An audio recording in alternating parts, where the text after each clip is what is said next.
Good evening, everyone. Welcome to Hard Talk, coming to you every Monday at 10 p.m. from Kuala Lumpur. Tonight, we have Jessie with us. Yes. And we're going to talk about how to handle absolutely anyone. Yeah. Okay. So, Jessie, would you like to tell us something about yourself? My name is Jessie. I'm currently 24 years old. I'm a freelance designer. Yeah. So I study in architecture. Okay. So, are you a professional architect? No, but soon to be. Oh, so you're not finished with your architecture professional course? There's still part 2 and part 3 to go. Oh, okay.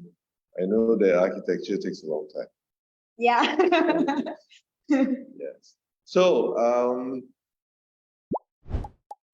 you recently completed your Winning Conversations workshop. Yes. So, how does that, what does that mean that you can handle absolutely anyone? But let's start from the beginning. What were your expectations of the workshop before you started? And then what you gained from it? What some of the results from after the workshop? I think for me, initially I thought winning conversation is just about being knowing how to communicate well and also communicate efficiently to my boss, mainly my boss that time. Oh. Yeah. But then it turns out that winning conversation is more than that. It's about really handling myself as well, the conversation within myself, and also being aware of where am I coming from, like what am I saying, why am I saying this, and all that. And what happened to your boss after you done Winning Conversations? Actually, when I met her up today, yeah, it was pretty nice actually, the conversation. We get to talk like, oh, that time, yeah, we do have emotions in our way, so that's why we reacted that way. Also, you talk about what happened before. Yeah, between I initially don't want to talk about it, but we ended up talking about it. So it was great actually. Yeah. Because I only managed to text her previously and talk about it like briefly. But having face to face is different. Like you can connect with each other and really get things clear. In what way has your relationship changed? With my With boss? your boss? Yeah. Actually, what I feel the changes is that we are no longer just being a boss and a worker, but it's more towards like, oh, after work we are really a friend. We are really friends that can talk anything and everything. How do you feel about that?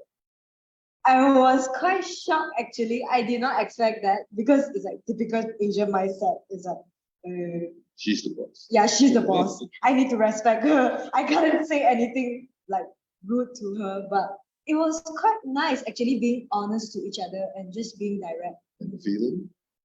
Wow, it's excited and also I feel powerful in the sense that, oh, I can actually be responsible with my conversation with her, and also I can actually inspire her to do something that she didn't thought that a worker would do, like after they left. Okay. Cool. And other people? Because you had this boss thing that you wanted to sort out, right? Yeah. I think with my sister and my dad, that definitely changes a lot. Like previously, I would just most of the time I'll be reacting with my sister, like what she say, then I would like stop her. Why you keep on complaining? Why you like this? Why you like that? But after reading conversation, I see that how can I actually be responsible with my conversation and also be responsible to her growth, because she's only 14 years old And this actually allows me to do a self-check-in towards myself. Like, do I still want to create more frustration, more drama For her. yeah, for her and also my family. Mm. Because it's not just my sister, but also my dad in the family. So if there's frustration, there's anger going on, my dad will need to resolve the thing. Oh, so then he Yeah. gets dragged into the show. Yeah, he gets dragged into the drama. Yeah. So how has your conversation, how is your conversation different now with your sister? What are some of the differences you noticed? I think the main differences that I see is that when I'm talking to my sister, I noticed that she just needed space to rant out what she feel about school, what she feels about her friend. She don't really need me to give any response. Yeah, it's just her needing a space to throw out her emotions. Yeah, so it actually allows her to grow healthily instead of keep on suppressing, keep on avoiding us, not wanting to share anything. So Because if she shared, then what happens? then I will like, oh, you very father, go away. Yeah. Yeah. So now I was quite happy that she actually came to my room and sleep with me every night. And she will just open up, like she will say, wow, this teacher like this, my friend do like this.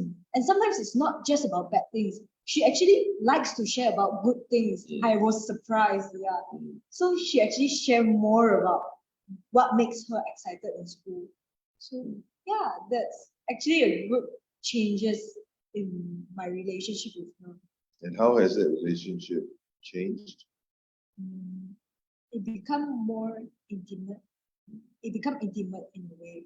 Like she knows that I'm always there for her, and she will always come and find me, and then act cute, and then she will say, "I love you," which is super weird, but yeah, it was a new thing to me, to be honest. Yeah. Okay. And how do you feel about that? I feel very happy first of all, and also feel like being loved, like also being cared. Yeah, because I thought we are very separated, but actually we are very close. They most people think that teenagers, 14 years is difficult to talk to. Yeah, I still think that. But are you finding difficulty talking with her? No, so far no. Yeah, actually I see that's a good change. Yeah, because Yeah. it's unusual. Yeah. Yeah. Okay. Well, congratulations. And your dad, Yeah. what has changed for you and him? I think for my dad, last time I thought he's okay with everything. He don't really need someone to listen to him. But after winning conversation, when he starts sharing something, I actually get that he actually wants that care. He wants that acknowledgement towards him, even though he's like pushing it away. Yeah. But yeah, I think AOR too definitely helps. The art of relating. Yeah. Number 2. Yeah. Which is listening skills. Yeah. How does that? I think listening skill to me it was like super hard last time, but now that I know that listening sometimes is just about me listening to him and also just repeat what he says so that he actually feels like I'm actually present with him. Because yeah, he always spend his time on his phone. I also spend my time on my phone. So by me repeating what he say, he actually feels like even though I'm busy with my thing, but he's actually being heard and also being cared. So he's more willing to share more stuff like his emotion, his past, what he feels about himself and all that. So I get to know more about him as a human being, not just a dad. And well, so you identify a few people, relationships. What else have you got out of winning conversations? What else have I got out of you? conversation. I get to see that sometimes I wanted to create drama. Yeah, I wanted to have that drama moment to seek for something else, like seek for approval and all that. But then having winning conversation, it actually allows me to catch myself faster, even though sometimes I accidentally slip out my word, but I'm very fast with what I say. Like I catch myself fast so that I actually say sorry to someone. Yeah, like because I noticed that it was my intention to manipulate the situation or said something that sounds nice, but actually it's hurtful to someone. So by having winning conversation, it allows me to catch myself faster and also just be real and honest to that person and just say sorry to that person because it to them it might not feel that way, but I already know that that's my intention of saying that. So I'll just be honest and say, yeah, I catch myself being manipulative and wanted to hurt you. What do you mean catch yourself? Like I catch myself sometimes like, oh, why did I say this? Do I want something out of it? Do I want people's attention or do I want them to do something for me in return? Yeah.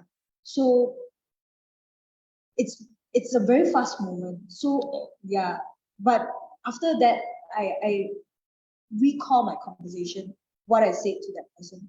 I actually noticed that yeah, I'm definitely manipulating and I need to apologize to that person because I'm responsible to in creating that conversation. Right? So yeah, that's something that I find quite interesting and also very challenging actually. Yeah, I was about to ask, does all this catching yourself make your life difficult? Yeah. Yeah. I didn't realize that I was like sabotaging my relationship in that way, like being so manipulative in terms of like wanting people to get things done for you. So how do you feel about yourself when you catch yourself like that? Right. Yeah. But then yeah, already create, so I need to handle it. Yeah. Just need to be honest to them and say sorry and do whatever it is. Yeah, and what difference does that make in your relationship? I think it makes my relationship with people more open. It's just it's open and also it's also honest. Yeah. Like I think today I also met up my colleague, my ex company colleague, and we had a very nice talk. It's really just about life and being honest and also direct to each other, not like wanting to hear their drama or gossip or anything. It's just purely about caring that person. It feels relaxed actually when I'm being open and also catching myself not catching myself being a responsible human to people's life. And how do the other side feel about all this? Have you? I didn't ask, did they say? but she seems very happy. Yeah. Oh, okay. She seems very happy because I was like very curious about her life because we didn't contact for like few weeks already. So she's like, oh wow, I did not know that there's this kind of training or this kind of things in life happening, and she wants to know more about it. Oh, yeah, it's really about her life. Like she wants to know more about her life. Yeah. So it's something new that comes up with this conversation. Yeah. Yeah. And how about yourself personally? You mentioned earlier in the conversation also about yourself. Yeah, it's really being. How has it benefited you? I think. How has it affected you? I think like back to just now, it's really about being aware and also I get to be very clear with what I'm actually. Let me rephrase this.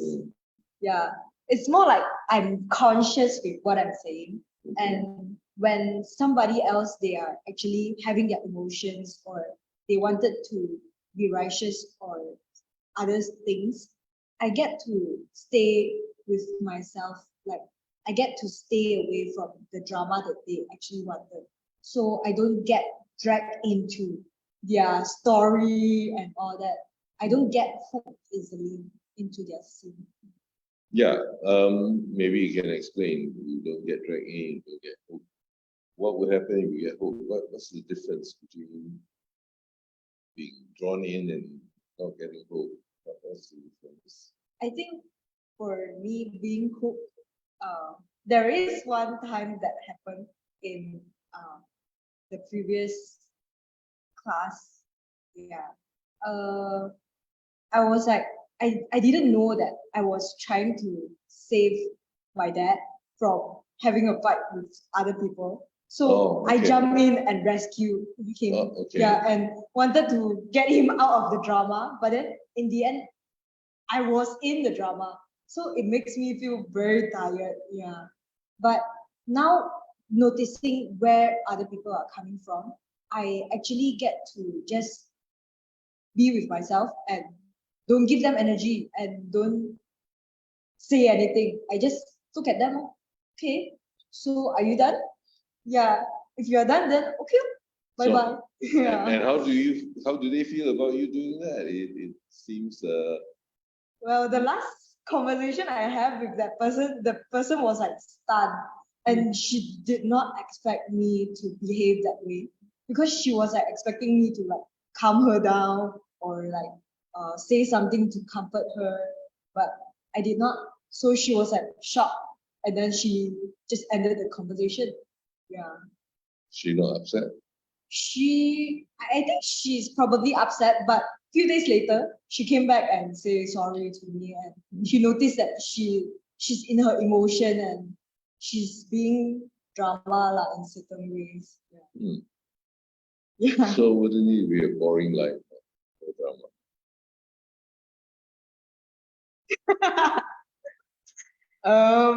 Huh. Yeah, actually, yes.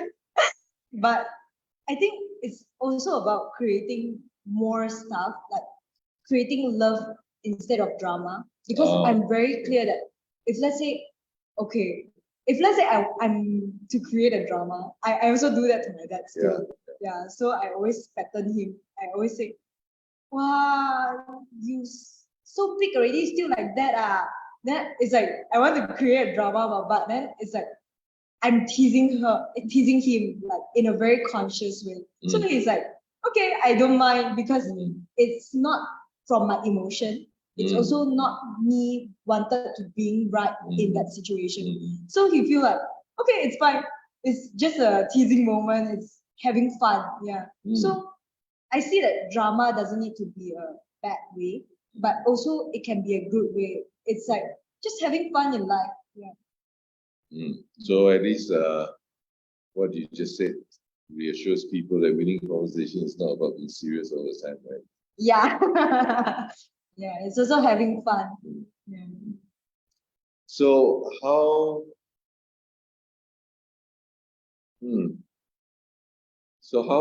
do you see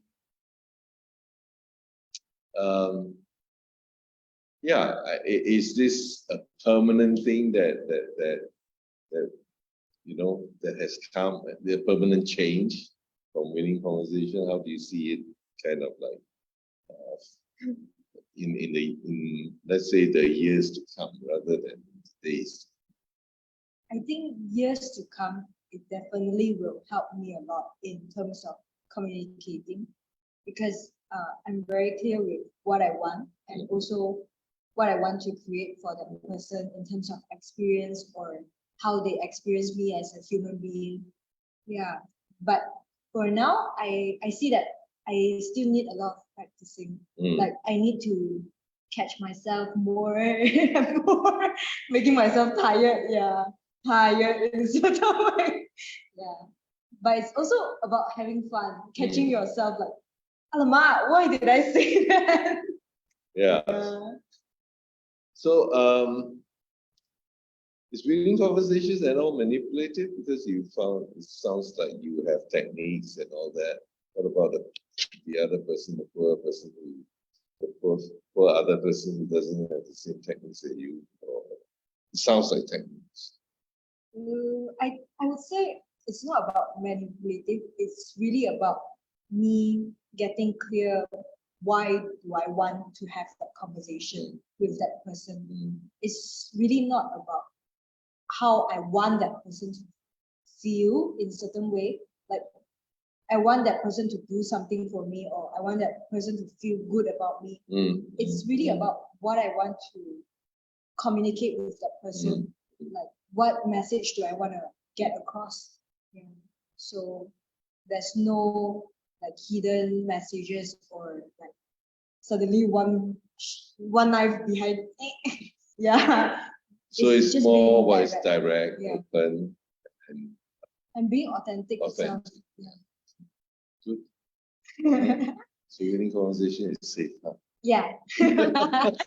Yeah. So thank you for your time and for sharing with us. Yes. Is there anything you want to say to the audience before we say goodnight? Have a good day and have a good conversation with your loved one. Okay, so thank you. So ladies and gentlemen, that's all we have for tonight. How you can handle absolutely anyone. Is that a feeling or is that the truth? Well, How true is that? That you can handle absolutely anyone, you know? I think to a certain How great is this reading conversations? I think it's definitely powerful and handling absolutely everyone. Yes, actually I would say yes. Yeah, it's really about me getting clear about what I want to communicate in the end. Yeah. So we can handle absolutely anyone by handling ourselves. Yes. Yes. I think that's the point, isn't it? Yeah. Yes. Yeah. So ladies and gentlemen, there you are, winning conversations. Winning in life, one conversation at a time. So thank you for being with us. This is Hard Talk coming to you every Monday at 10 p.m. from Kuala Lumpur. And I want to thank Jessie for joining us. And we say good night. Good night.